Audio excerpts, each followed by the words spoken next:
Venezuela amanece con fuerza, Venezuela amanece en unidad, porque la fuerza es la unión. La fuerza es la unión, la fuerza es la unión, te digo. Venga toda Venezuela a organizarse. La fuerza es la unión, la fuerza es la unión. Y a poner tu granito de arena, dale por Venezuela. Actívate, en la unión está la fuerza. Por eso te digo que la fuerza es la unión.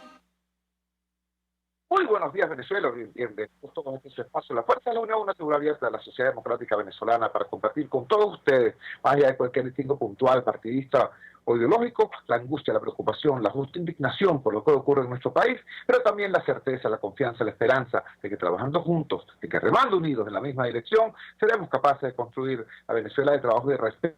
La Venezuela con alimentos y con medicinas, la Venezuela con democracia y con libertad, que todos necesitamos y que ciertamente todos merecemos. Ayer fue un día de catástrofe en el metro de Caracas. Ayer hubo, angustia, hubo gritos, hubo desesperación, hubo gente caminando por los túneles, hubo gente llegando con dificultad a los andenes, hubo gente saliendo de las estaciones en ambulancia. Una escena que cualquiera pudo haber pensado que era una especie de set de filmación de una película de terror, pero no, era una realidad en el metro de Caracas, ese mismo servicio público que fue emblema y orgullo de nuestra ciudad y de nuestro país hasta hace muy poco. El metro venía anunciando desde hace bastante tiempo las diversas fallas concurrentes que podrían terminar en un evento severo. En efecto, están ocurriendo. Tenemos en línea a Ricardo Sansone. Ricardo Sansone es integrante de la Asociación Civil Familia Metro, es uno de los venezolanos que están pendientes de esto, no solamente porque es un medio de transporte, no solamente porque efectivamente es un servicio público, sino porque el metro es patrimonio del país, y es parte de ese patrimonio que está siendo depredado, destruido por la falta de inversión, por la negligencia, por la desprofesionalización de las instituciones. Ricardo, gracias por atender nuestra llamada madrugadora. Por favor, comparte con la audiencia de Radio Caracas Radio, de la Fuerza de la Unión, ¿qué fue lo que pasó? ¿Cuál es la información que maneja la Asociación Civil Familia Metro sobre el evento de ayer que dejó un saldo de 6 caraqueños heridos? Te escuchamos. Gracias, muy amable por el contacto. Muy buenos días, mi querido amigo. Efectivamente, ayer hubo ubicados en el metro de Caracas. Lo que realmente sucedió ayer fue que una zapata colectora de electricidad sobre el tercer riel de un tren se soldó al tercer riel y causó un cortocircuito franco. El cortocircuito franco es un cortocircuito que va a permanecer allí hasta que cesen las condiciones que lo crearon. Eso obliga a que la CTN de la subestación eléctrica de la zona se dispare, se abren los breakers de vía y sencillamente queda sin energía eléctrica el tren. Esto se hace para que el cortocircuito no haga daños agua arriba, o sea, que el cortocircuito no dañe la subestación eléctrica, y evidentemente al cortar la electricidad, lo que se hace es que queda protegido eléctricamente el tren de que tampoco sufra daño.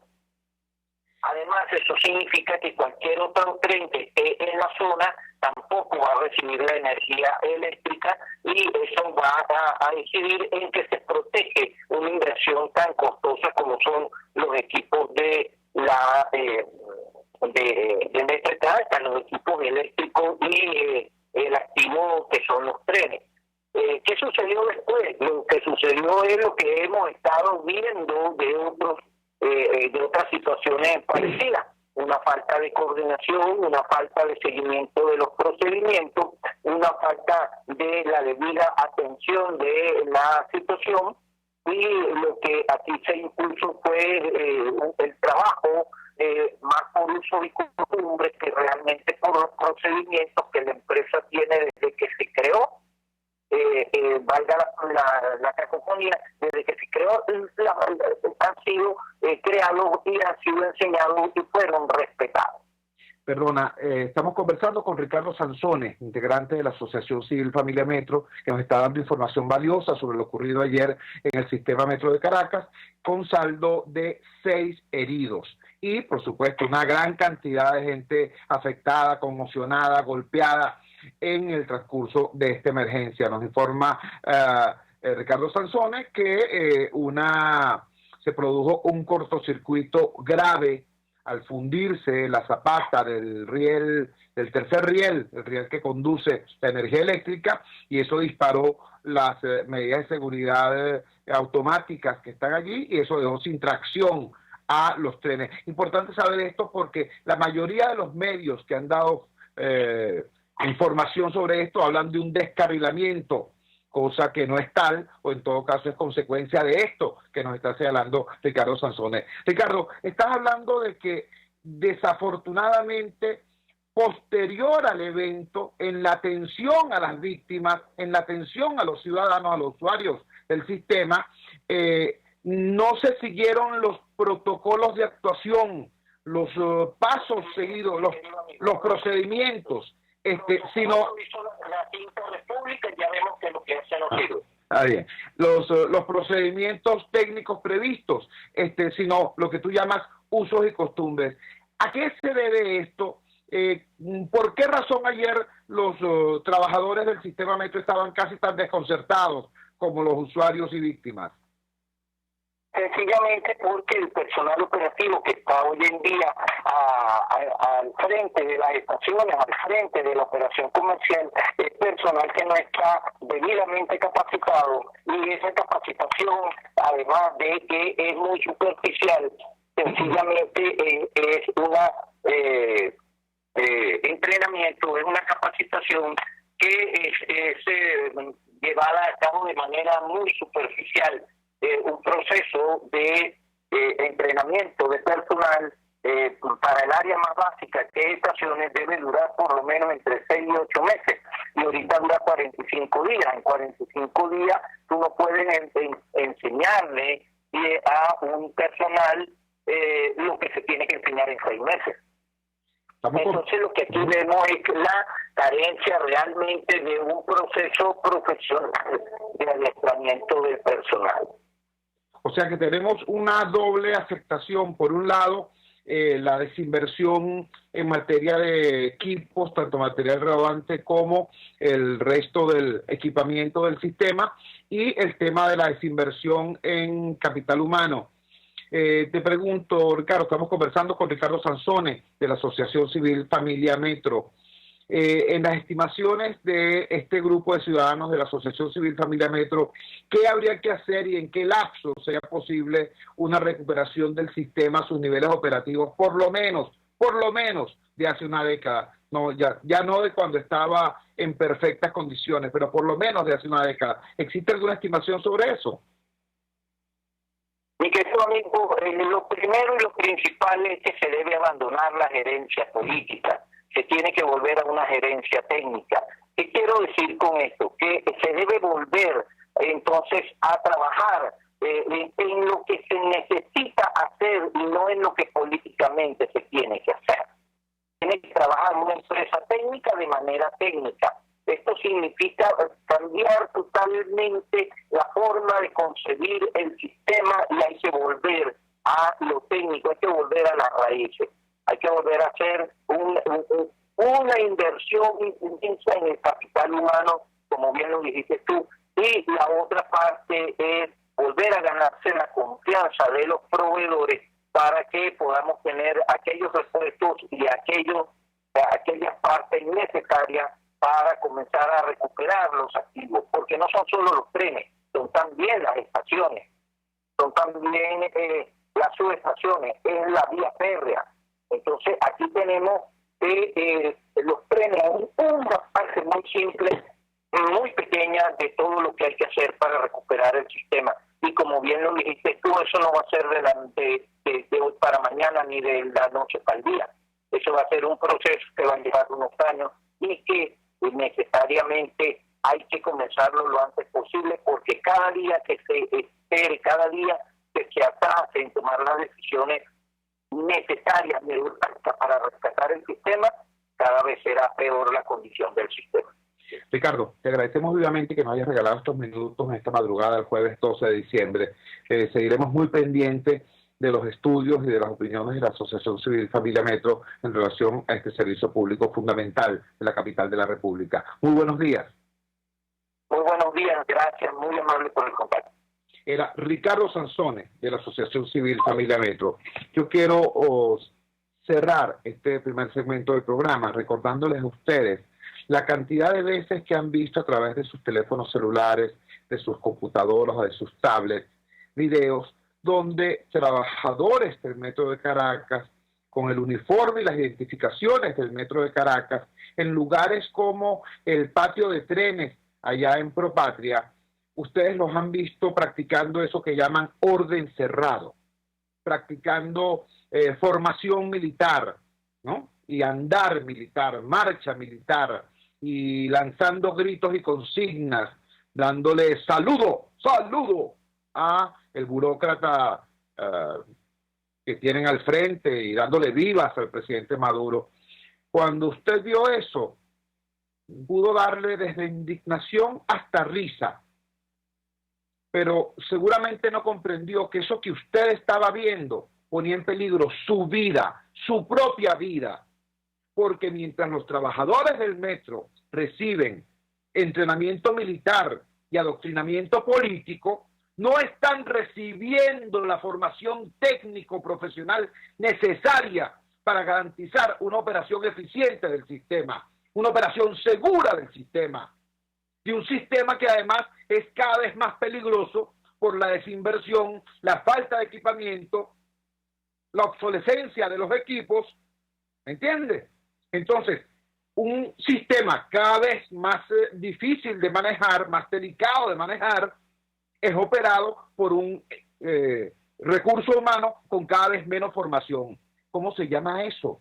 Eso se llama bomba de tiempo. ¿Y sabes quiénes son las víctimas de eso? Nosotros, los ciudadanos.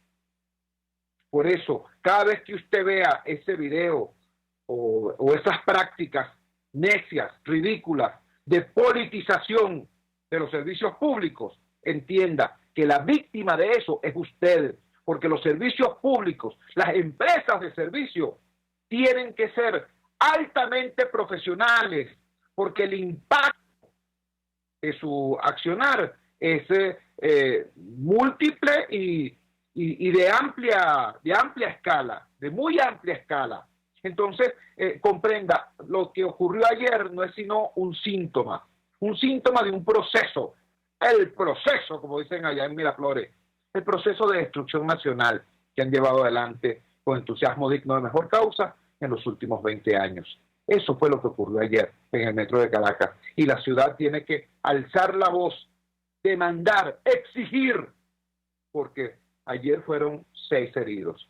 Tenemos que esperar que se produzca una tragedia aún mayor para exigirle a quien corresponde eficiencia en su accionar.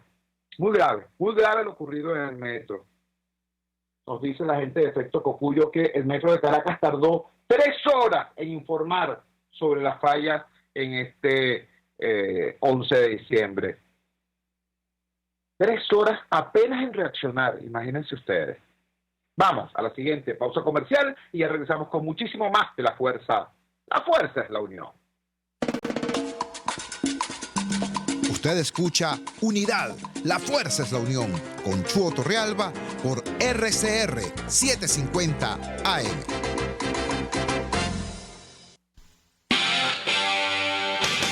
RCR 750 AM. Porque lo bueno une.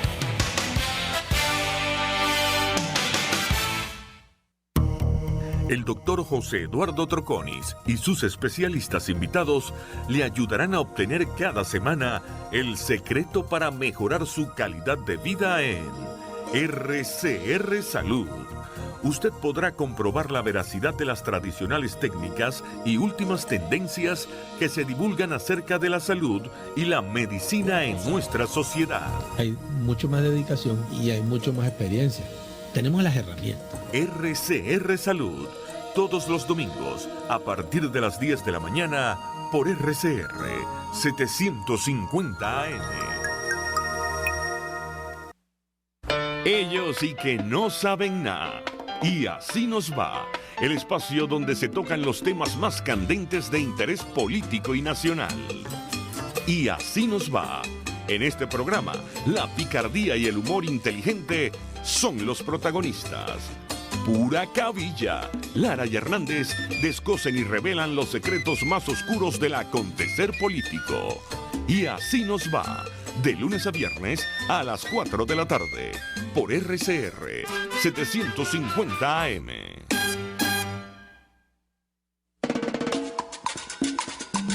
Amanecer con fuerza. Usted escucha Unidad. La fuerza es la unión. Con Chuo Torrealba. Solo por RCR 750 AM. Regresamos a La fuerza es la unión. De las entrañas de la ciudad, del metro de Caracas, nos vamos a sus cumbres. Nos vamos a la montaña tutelar de nuestra ciudad capital. Nos vamos a El Ávila, al Parque Nacional El Ávila, llamado ahora Guaraíra Repano, pero todos los caraqueños y la inmensa mayoría de los venezolanos, tanto los que estamos acá como los que están en el exterior, así lo llaman, El Ávila. Y hablo en particular de nuestros hermanos que están en el exterior, en la diáspora, porque para la inmensa mayoría de los venezolanos, incluso los no caraqueños, la imagen del Ávila es un símbolo del país. Pero el Parque Nacional El Ávila cumple un nuevo aniversario y una situación compleja, sufriendo agresiones no solo de usuarios desconsiderados, sino sufriendo agresiones de la institución que debería estar encargada de velar por su integridad y por su mantenimiento. Me refiero al Estado venezolano y concretamente a Inparques. Para que nos hable de lo que significa este nuevo aniversario del Parque Nacional El Ávila, tenemos en línea a Nereida Guerra. Nereida Guerra es ingeniero agrónomo, es biólogo, es integrante de Sadárbol y es una persona que nos puede hablar con propiedad de lo que ha sido el proceso de conformación del Parque Nacional El Ávila y lo que significa hoy el reto de mantenerlo incólume. Nereida, gracias por atender nuestra llamada madrugadora. Te escuchamos. ¿En qué estado está el Ávila? Buenos días, Chu, y buenos días a tu audiencia. Sí, hoy 12 de diciembre estamos conmemorando un año más del decreto del Parque Nacional El Ávila. Y bueno, nos sentimos muy preocupados justamente por la situación no solo del Ávila, sino de nuestro sistema de parques nacionales. El Parque Nacional El Ávila fue decretado el 12 de diciembre del 58 y inclusive antes de haber sido decretado ya estaba bajo varios programas de protección. Nosotros actualmente estamos con una alerta por la crisis climática. Y resulta que desde hace muchos años ya se reconocía que la protección de los bosques y de las cuencas era vital para la suplencia del agua para las comunidades, sobre todo los bosques en donde se recolectaba el agua para los acueductos. Y es principalmente por esta razón, imagínate, Chuo, desde 1567 el Ayuntamiento de Caracas acordó sembrar árboles de sombra en las cabeceras de los ríos del Ávila. Imagínate cuán antigua es esa conciencia, pero lamentablemente parece que se nos ha ido olvidando. Estamos hablando de que en 1567 ya habían disposiciones oficiales para proteger la integridad de las cuencas que tienen sus nacientes en el Ávila. Y el contraste de eso con la situación actual es... Bueno, el contraste es las cuencas. Tenemos que tener conciencia de que unos bosques en buenas condiciones, con suficientes individuos de tipo árbol dentro de sus espacios, son los que ayudan a proteger los suelos. El suelo es como un ente vivo dentro de nuestros ecosistemas, y la caída de las lluvias dentro de cualquier espacio puede ser una bendición o un perjuicio. Se convierte en una bendición cuando esa superficie está cubierta de bosques. ¿Por qué? Porque el impacto de la lluvia al caer sobre el suelo puede generar más bien erosión, que son esos procesos, lo que nosotros llamamos deslaves, que es uno de los términos que se utilizan para mencionar estos procesos trágicos, como fue en Vargas, hace 20 años ya, se está cumpliendo 20 años de la tragedia de Vargas. La cobertura vegetal dentro de un espacio necesariamente tiene que protegerlo del impacto de la lluvia, y esa lluvia se va a convertir en una bendición. ¿Por qué? Porque al impactar sobre una vegetación densa, sobre una vegetación permanente como un bosque, va a infiltrar, va a recargar las aguas subterráneas, los ríos subterráneos, y eso se va a traducir en mayor cantidad y mejor calidad de agua. ¿Qué pasa en nuestras cuencas, que son las custodias de muchos embalses? Por ejemplo, sabemos a pesar de estar protegida también bajo la figura de Parque Nacional, Guatopo es el custodio de por lo menos 5 embalses, no todos están activos actualmente, para agua de consumo humano. Y esa fue una de las principales razones por las que fue decretado Parque Nacional, justamente para proteger las cuencas de la deforestación y garantizar el suministro de agua. En el caso del Ávila, en tiempos tan remotos como los que yo te menciono, también el Ávila era el custodio de acueductos de agua dentro de la ciudad. Ya era una población más pequeña, pero por ejemplo, ya para 1838 a José María Vargas se le encargó hacer un informe, el Consejo Municipal, para la protección de las fuentes de agua. Entonces, desde hace mucho tiempo existe esa conciencia que necesitamos bosques para tener agua.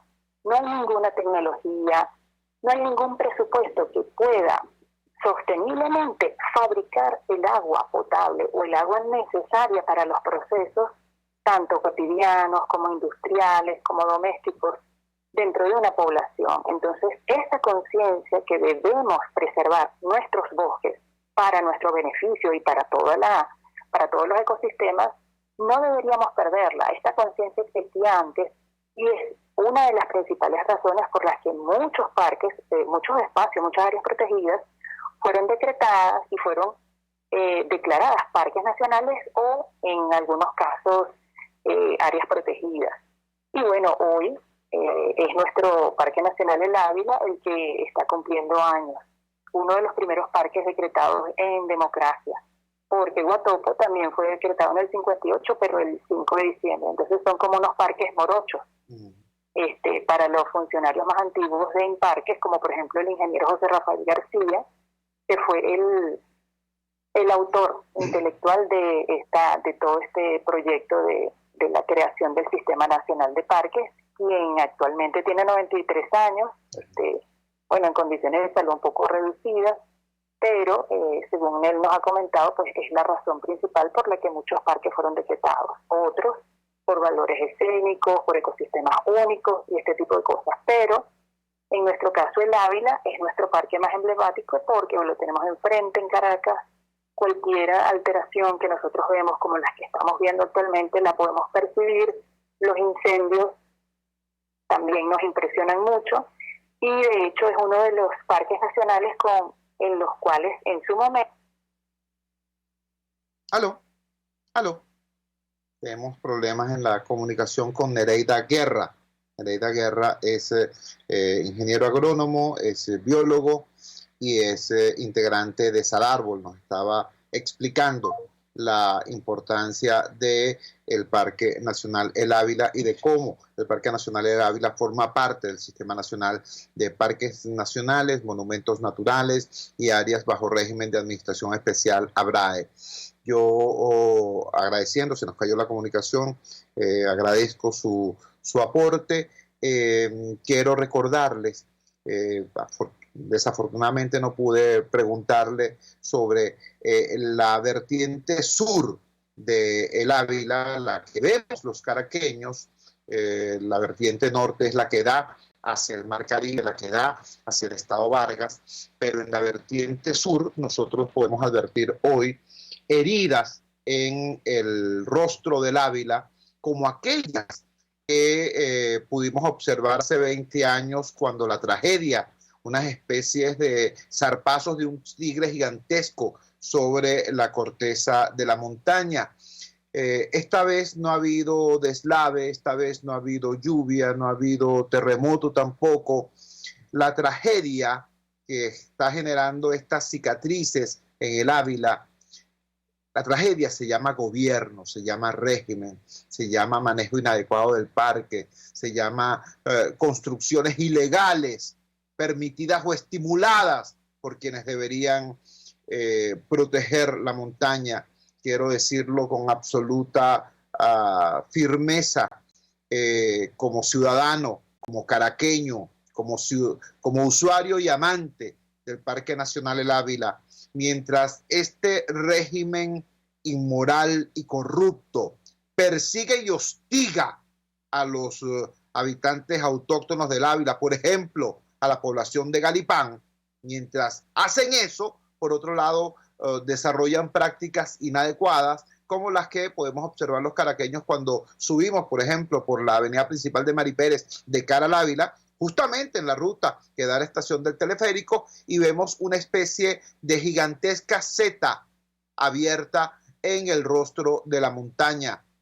Resultado de trabajos inadecuados hechos por el mismo gobierno, por el mismo Estado. Una vez arriba en la montaña, mientras, por ejemplo, a humildes habitantes autóctonos, personas que tienen generaciones en la montaña, se les rompe una teja de la casa, y para reparar la teja de la casa necesitan un permiso del ministerio.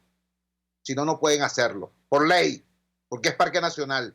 Pero unos metros más allá ves un movimiento de tierra gigantesco, unas construcciones fastuosas, porque un enchufado, ¿no?, está construyendo una super quinta con piscina, con vista al mar en el Parque Nacional El Ávila. Esas cosas están ocurriendo y esas cosas van a ser denunciadas el día de mañana en un evento muy importante que se está convocando, un foro sobre el Ávila, y lo vamos a difundir y si es posible lo vamos a grabar y a transmitir por acá. En ese evento va a estar Nereida Guerra, van a estar otros especialistas, va a estar Marlene Cifontes, entre otros destacados luchadores ambientales caraqueños y venezolanos. Vamos a la siguiente pausa comercial y ya regresamos con muchísimo más de La Fuerza. La fuerza es la unión. Les estamos presentando Unidad, la fuerza es la unión, solo por RCR 750 AM. RCR 750 AM, porque lo bueno une. Pluralidad contigo, respeto contigo, responsabilidad contigo, libertad contigo. Estamos contigo y punto. De lunes a viernes a la 1 de la tarde. Contigo, solo por RCR 750 AM, porque lo bueno une. Moisés Naim en Efecto Naim. Hola, soy Moisés Naim desde Washington. Conéctese a rcr.tv. También nos puede seguir por @Efecto Naim en Twitter. Y estamos en Facebook y en Instagram.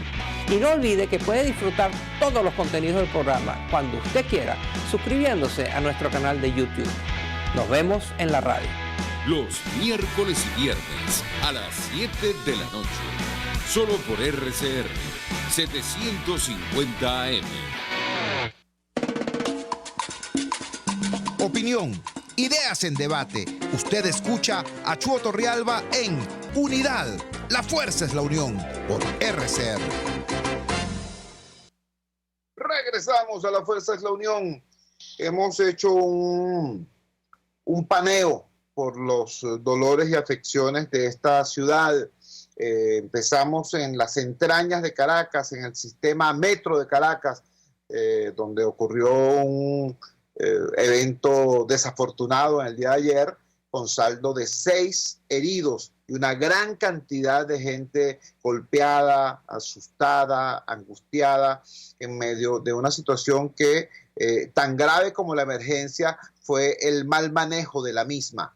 Eso ocurrió en las entrañas de Caracas, pero en las cumbres de Caracas, en el Cerro del Ávila, en nuestra montaña tutelar, están ocurriendo otras cosas, están ocurriendo otros desmanes. Nuestra montaña, nuestro Parque Nacional El Ávila está siendo depredado, está siendo hostigado, está siendo agredido precisamente por quienes tienen la responsabilidad de cuidarlo. Recuerden ustedes la denuncia que hizo Marlene Sifontes en este programa hace poco acerca de un rustiqueo de bicicletas, una competencia de rustiqueo de bicicletas en el Parque Nacional El Ávila, en la que sus organizadores cobraron en dólares la participación de centenares de ciclistas que, maltratando la montaña, hicieron una actividad que claramente está prohibida en el reglamento de uso y disfrute del parque.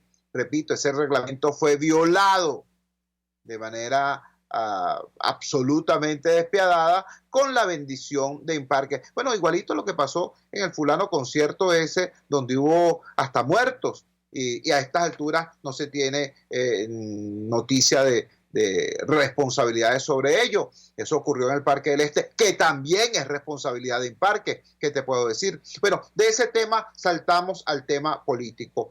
Anteayer, el presidente encargado y presidente de la Asamblea Nacional, Juan Guaidó, tuvo un gesto que acá no vacilamos en calificar ayer como un gesto valiente y positivo, un acto de pedagogía política y de pedagogía social importante.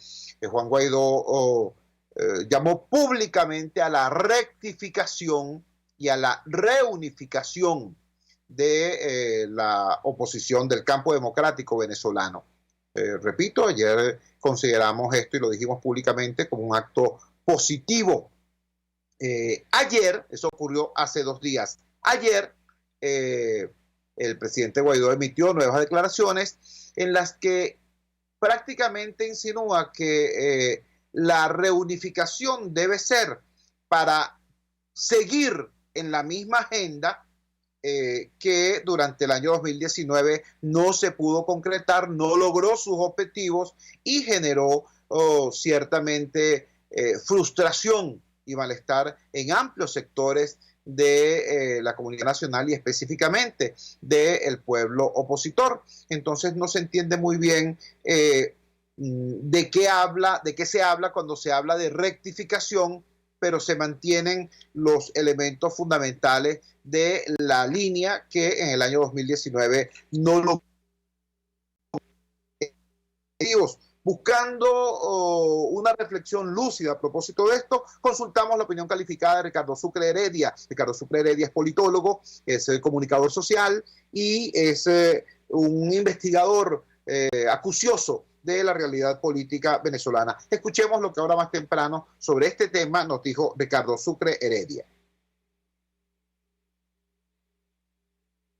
Esperen un segundo. Ricardo Sucre Heredia, por cierto, tiene su propia firma consultora, Smart Consultores, y repito, es una voz ponderada que generalmente es escuchada con atención y con respeto por tanto opositores como elementos que no son militantes, pero que tienen interés genuino en la dinámica política venezolana. Escuchemos entonces a Ricardo Sucre Heredia. Vamos a conversar de inmediato con el politólogo y periodista Ricardo Sucre Heredia. Hace 48 horas ocurrió en nuestro país un gesto que es desusado en la cultura política venezolana y yo diría que específicamente además en la cultura política opositora. Un dirigente político llama a la rectificación. El presidente encargado y presidente de la Asamblea Nacional, Juan Guaidó, emitió un mensaje donde plantea la necesidad de reunificar y de rectificar en la oposición. ¿Rectificar en base a qué? ¿Reunificar en torno a qué? Es la pregunta que es legítimo hacerse. Y le hacemos esa pregunta a Ricardo Sucre Heredia. Ricardo, gracias por atender nuestra llamada madrugadora. Te escuchamos. Buenos días, Jesús. Gracias por tu invitación. Muy amable, como siempre.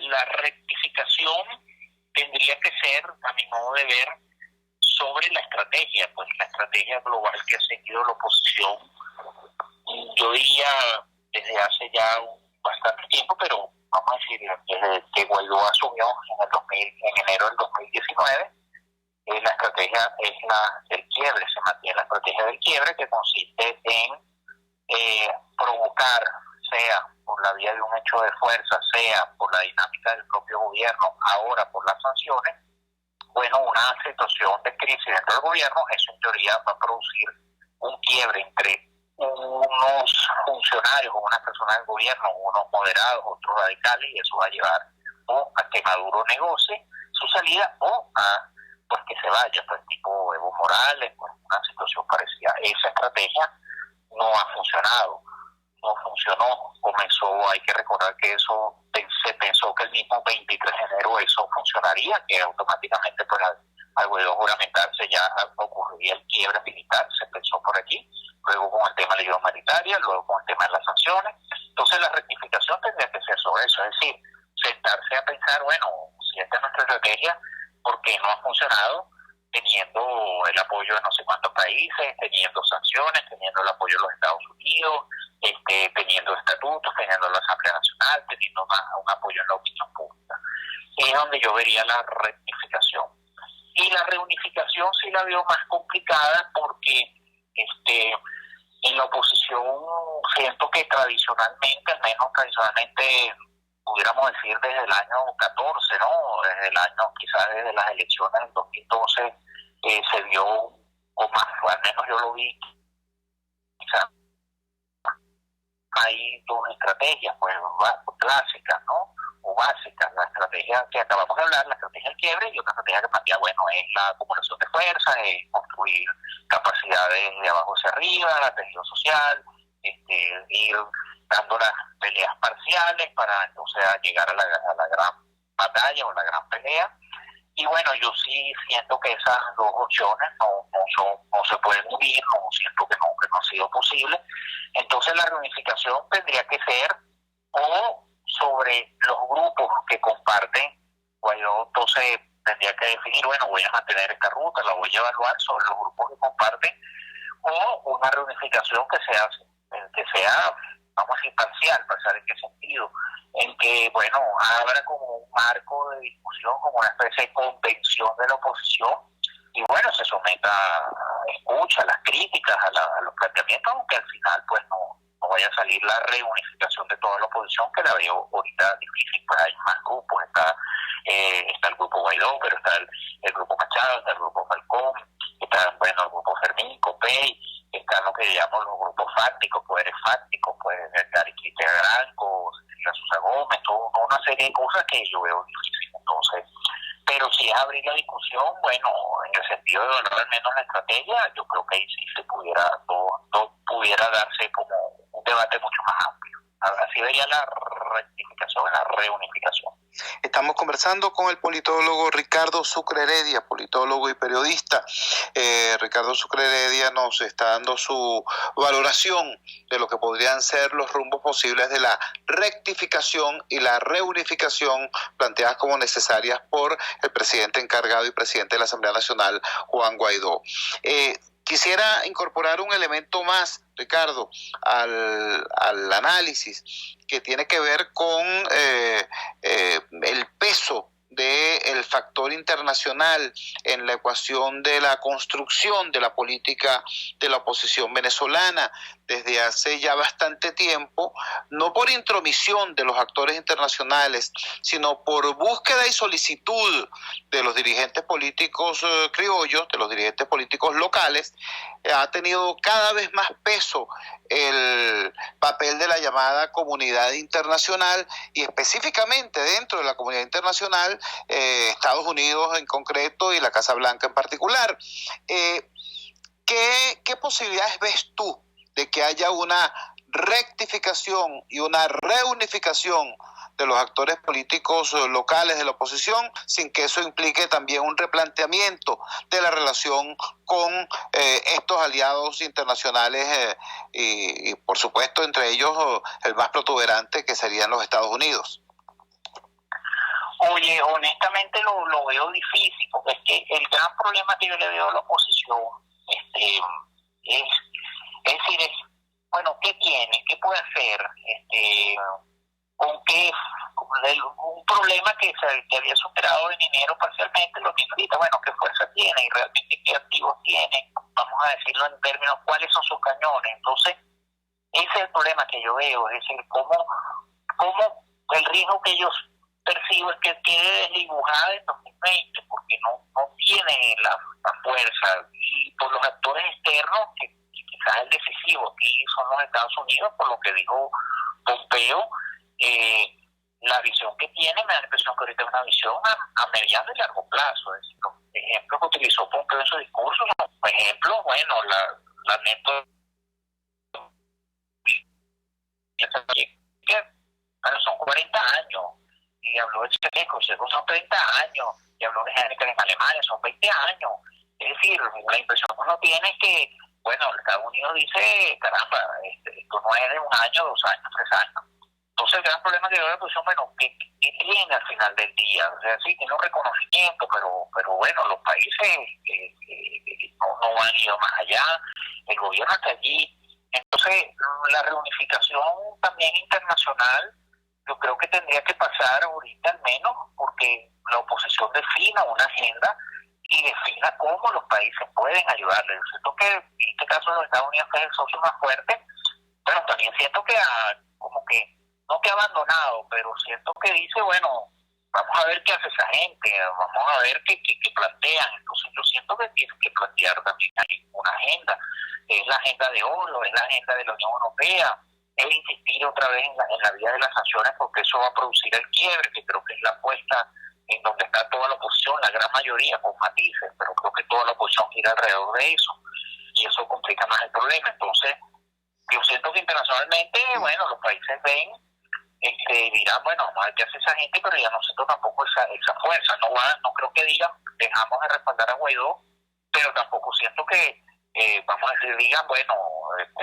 vamos a hacer una acción más vamos a decir, del calibre que se hizo a principios de este año. Entonces, creo que para mí corresponde a la posición de decir, bueno, ¿cuál es nuestra ruta y cómo ustedes pudieran ayudar? En eso, quizás teniendo la oposición un control mucho más, vamos a decir, más directo, más claro de cuál va a ser el desarrollo de su estrategia política, pues, y no tanto dejarla, bueno, pongo todas mis apuestas en las sanciones a ver qué pasa, que eso tampoco ha funcionado hasta el momento. Ricardo, te agradecemos vivamente que nos hayas regalado estos minutos en esta madrugada del jueves 12 de diciembre. Un gran abrazo. No, a ti, gracias, Hugo, muy amable por tu invitación y bueno, siempre grato compartir contigo y tu audiencia.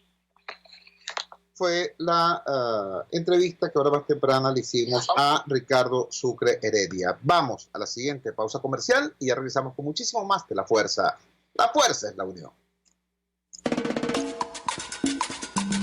Les estamos presentando Unidad. La fuerza es la unión. Solo por RCR 750 AM.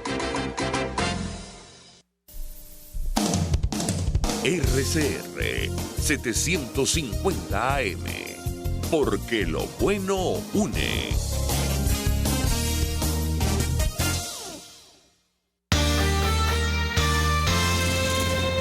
Los temas de actualidad más relevantes son expuestos a la luz de La Linterna.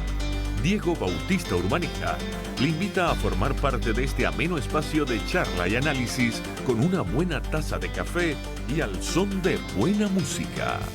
La Linterna, de lunes a viernes, a partir de las 2 de la tarde, por RCR 750 AM. En la crisis se encuentran las oportunidades. Aquí en Sin Estrés se las mostramos con invitados especiales que nos regalan sus experiencias por una Venezuela mejor. Cada tarde, de lunes a viernes a las 3, desde el emprendimiento, la educación, la salud y el entretenimiento. Por nuestra calidad de vida se nos hace necesario tomar un respiro del agobio diario, dedicar unos minutos a la salud mental y emocional para vivir sin estrés. Sin Estrés, de lunes a viernes a las 3 de la tarde por RCR 750 AM y rcr.tv, la radio que se ve. Antes de empezar el día, entérese de lo que acontece en el país junto a Pedro García Otero en Titulares de la Mañana. De lunes a viernes a las 6:30 de la mañana. Acompáñelo y empiece su día bien informado. Titulares de la Mañana con Pedro García Otero.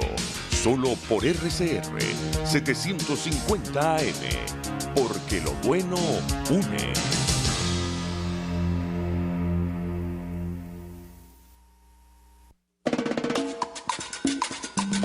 Fuerza que activa, fuerza que se expresa por el 482-9750 y @RCR750. Unidad, la fuerza es la unión, con Chuo Torreal. Regresamos a La Fuerza es la Unión y aprovecho los minutos finales del programa para compartir con ustedes dos titulares que serán, por supuesto, desgranados de manera más prolija y eficiente por nuestro respetado colega Pedro García Otero. Sin embargo, son tan protuberantes estos titulares que no puedo dejar de mencionarlos. La primera plana del diario La Voz, en su edición de hoy, jueves 12 de diciembre, tiene el siguiente gran titular de apertura. Un muerto dejó el saqueo de cajas CLAP en Cúpira. Funcionarios de la Guardia Nacional Bolivariana y Policía Nacional Bolivariana dispararon a la multitud que se acercó hasta la carretera nacional para evitar que se llevaran toda la mercancía. Un hombre muerto y 5 personas heridas, entre ellos 2 funcionarios de la Policía Nacional Bolivariana, fue el saldo de una revuelta ocurrida durante la noche del pasado martes 10 de diciembre en Cúpira, región de Barlovento del estado Miranda, como consecuencia del volcamiento de una gandola cargada de cajas CLAP en la troncal 9. Vecinos relataron que el vehículo pesado fue rodeado por efectivos de la Policía Nacional Bolivariana y la Guardia Nacional Bolivariana, a quienes acusaron de iniciar el saqueo de las cajas cargadas con comida. Efectivamente, ese es el antetítulo de la información. Vecinos denunciaron que efectivos policiales y militares se llevaron parte de la comida. De acuerdo a esta información del diario La Voz, entonces la reacción de la Guardia Nacional y de la Policía Nacional Bolivariana al abrir fuego contra la multitud no era para evitar el saqueo, sino para saquear ellos solos. Eso es lo que se colige, repito, de la lectura de esta información que constituye el principal titular de apertura de la primera plana del diario La Voz en la mañana de hoy. Preocupante como síntoma, ¿no? Preocupante por varios lados, por varias dimensiones.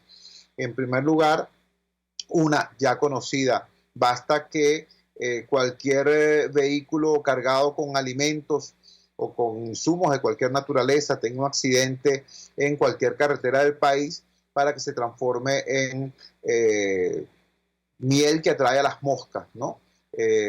Mesnadas de personas famélicas, hambrientas, llegan al lugar para llevarse lo que puedan. No es The Walking Dead, es la Venezuela de Maduro, es la situación real. Repito, como síntoma delicadísimo, peligrosísimo. Segundo elemento a considerar, la actuación de la Guardia Nacional y de la Policía Nacional Bolivariana, que en cualquier evento de esta naturaleza el saldo sea un muerto y 5 heridos, por arma de fuego, además, implicaría en cualquier parte una investigación.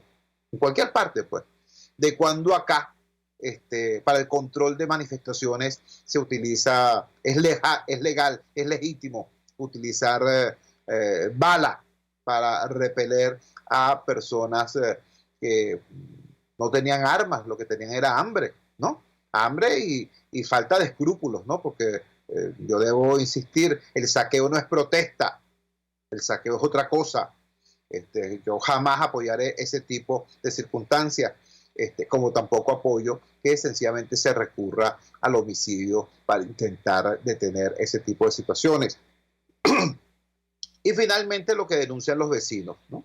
Que de acuerdo al testimonio reflejado en esta información, tanto los efectivos de la Guardia Nacional como los efectivos de la Policía Nacional Bolivariana fueron autores ellos de el retiro de la comida, del saqueo de la comida. Entonces, repito, pareciera que estaban disparando no para evitar el saqueo, sino para hacerlo en solitario. Delicado, repito, preocupante. Nos habla del hambre, nos habla de la falta de escrúpulos, del reblandecimiento de los resortes morales, tanto de la población como de los cuerpos de seguridad, y nos habla también de la absoluta indolencia, el absoluto irrespeto por el ser humano. Quiero compartir con ustedes también lo que es la primera plana del diario El Periodiquito de Aragua. Nos habla del tema económico. Dólar oficial llegó a 46.134 bolívares con 44 céntimos. Repito, no estoy hablando del dólar paralelo, no estoy hablando de las estimaciones oficiosas o extraoficiales, no estoy hablando de las páginas, estoy hablando del dólar oficial. Dólar oficial llegó a bolívares 46.134. Nos dice así el sumario. Con respecto a la jornada del pasado miércoles, cuando la tasa de cambio oficial correspondiente al canje se ubicó en bolívares 44.610, la diferencia fue de 1.523 bolívares con 98 céntimos. En relación a este monto, el dólar oficial recorta la brecha con el dólar paralelo, que según varios portales al cierre de la jornada de ayer se ubicó en 47.389. Esta es la información, repito, en la primera plana del diario El Periodiquito. Ya el economista Rubal Oliveros había pronosticado que para el cierre del año podríamos tener el precio del dólar entre 40 y 45 mil bolívares. Pues resulta que a esta fecha, pues 12 de diciembre, ya está bastante por encima de esa estimación. Trabajamos para ustedes en la dirección general de la emisora, Jaime Estares. Al frente de los controles estuvo César Arteaga. Habló para ustedes su amigo, comunicador popular, activista social, ciudadano en lucha por la democracia y por la libertad, Jesús Chuo Torrealba. Ahora más que nunca, fuerza Venezuela, porque la fuerza es la unión. RCR presentó Unidad, la fuerza es la unión, con Chuo Torrealba, solo por RCR 750 AM.